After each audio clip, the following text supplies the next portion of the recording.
Zadovoljstvo nam je što smo ovom donacijom u Bijeljini,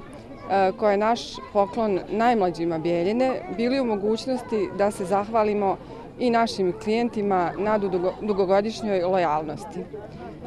U 2 decenije iza nas pomogli smo mnogim malim biznisima naših klijenata u Bijeljini, od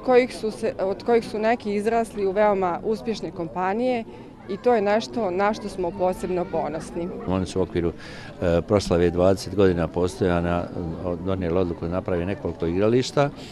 Mi smo to zaista prihvatili sa